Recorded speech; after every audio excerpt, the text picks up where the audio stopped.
वालेकुम, hello friend, welcome to my YouTube channel animal Guru Fahad Mirza. दोस्तों, इस दुआ के साथ कि अल्लाह ताला आपको और आपकी फ़ैमिली को अपने हिफ्ज़-ओ-मान में रखे।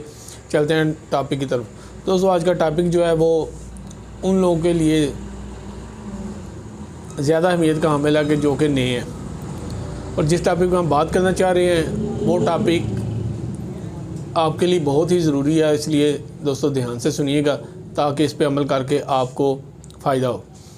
अच्छा दोस्तों, आज हम बात करेंगे कि बकरा या बकरी मंडी से कैसे सस्ता ख़रीदा जाए और उनमें कोई नुक्स भी ना हो, किसी फॉल्ट के बगैर हम जानवर ख़रीद के ले आएँ और वो कम कीमत और मुनासिब कीमत में भी हो। तो दोस्तों, सबसे पहले जब आप बकरा ख़रीदना जाते हैं मंडी में, तो आप जैसे मंडी में दाखिल हों तो सबसे पहले अक्सर आप लोगों को पता होगा कि हम किसी महफ़िल में जाते हैं या किसी ऐसी जगह पे गैदरिंग वाली जगह पे जाते हैं तो आगे लोग हों तो जिनमें थोड़ा सा कॉन्फिडेंस की कमी होती है, वो थोड़े से कंफ्यूज हो जाते हैं, वो नर्वस हो जाते हैं। तो उसके लिए दोस्तों ऐसा काम, क्योंकि जैसे ही आप महफ़िल में या कहीं भी गैदरिंग में जाते हैं तो सभी नज़रें आपकी तरफ आती हैं, वो लोग आपकी तरफ देखना शुरू कर देते हैं कि ये एक नया बंदा, तो उसकी वजह से थोड़ा सा बंदा अनकम्फर्टेबल फ़ील करता है। तो दोस्तों, उसके लिए आप मंडी में जाते ही एक साइड पे खड़े हो जाएं, थोड़ा सा आपको टाइम दे ताकि आप रिलैक्स हो सकें।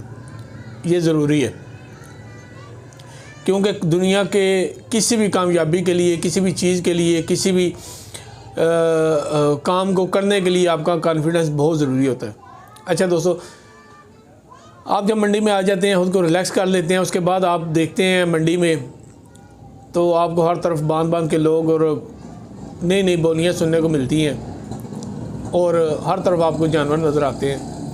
तो आपने अपनी मर्ज़ी का जानवर कैसे चूज़ करना है। तो दोस्तों, आप मंडी में चले आ गए हैं, उसके बाद आप जो है वो नज़रें घुमाएं फिराएं, खुद चलें फिरें आगे पीछे। जब आपको कोई जानवर पसंद आ जाता है, अब आपको कैसे पता चलेगा, एक नए बंदे को कैसे पता चलेगा कि ये जानवर जो है वो तंदुरुस्त भी है, ठीक है, कोई फॉल्ट भी नहीं है और इसको मुनासिब भी ख़रीदना है। तो दोस्तों, सबसे पहले एक काम आपने करना है कि अपने लिए टाइम निकाल के जाना है, क्योंकि इस ख़रीदारी में आपको टाइम का या इस ख़रीदारी में आपके टाइम का बहुत ज़्यादा हिस्सा है।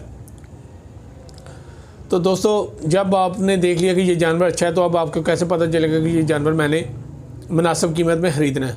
तो दोस्तों, होगा ऐसे कि आपने जो जानवर ख़रीदना है उस बंदे के पास, उस व्यापारी के पास आप आराम से खड़े हो जाएं और देखें। थोड़ी देर बाद कोई ना कोई आएगा, उस जानवर को कोई दांत चेक करेगा, कोई कान चेक करेगा, कोई उसका टेल चेक करेगा, कोई उसके एल्बो वगैरह चेक करेगा, टांगें चेक करेगा, कोई उसकी चमड़ी चेक करेगा। आपने उन चीज़ों को ऑब्ज़र्व करते जाना है, उनको देखते जाना है, और कोई जब वो चेक करते हैं उसके बाद कोई ना कोई रेट लगाते हैं। दोस्तों, ये होगी चीज़ आपने जो देखी, आपने जो समझी। इसके बाद आपने क्या करना है, आपने देखना है कि सबसे ज़्यादा रेट किसने लगाया और सबसे कम रेट क्या था। अच्छा, होता है ऐसे है कि ये नहीं करना आपने कि जानवर आप ख़रीदने के लिए जब गए हैं तो किसी ने रेट लगाया और आप खड़े हैं पास और आप देखते हैं और आप कहते हैं लो जी, इसने तो ये इतना रेट लगा दिया, तो इससे 1000, 1500, 2000 मैं ज़्यादा लगाऊंगा तो ये जानवर मेरा हो जाएगा।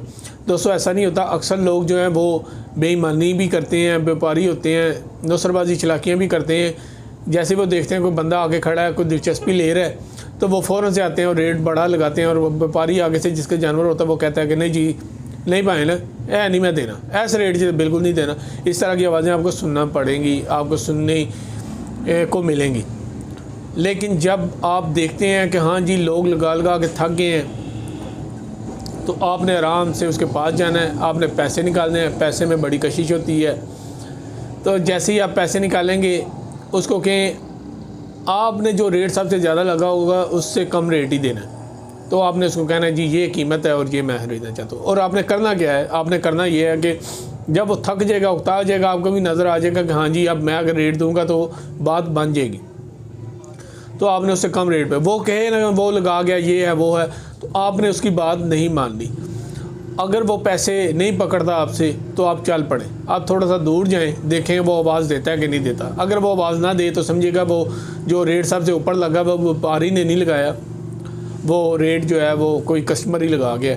तो फिर आप उससे थोड़ा सा ज़्यादा दे के आप ले सकते हैं। लेकिन इन चीज़ों से आपको बेनिफिट ये मिलेगा दोस्तों कि जानवर आपको ठीक मिल जाएगा, जो उसमें फ़ॉल्ट होंगे वो आपको भी पता होगा।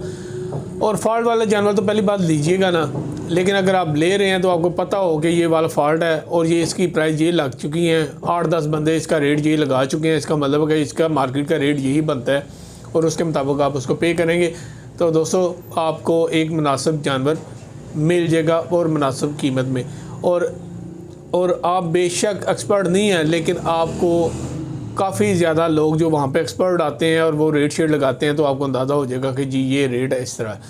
क्योंकि आप मंडी में जाके किसी एक्सपर्ट बंदे के साथ मिल के जानवर नहीं ख़रीद सकते, क्योंकि वो व्यापारी होते हैं, एक दूसरे के साथ उनकी अलैक्स होती है, तो वो मिल मिला के फिर भी आपको ज़्यादा कीमत पे या नकाइश वाला जानवर मंड देंगे।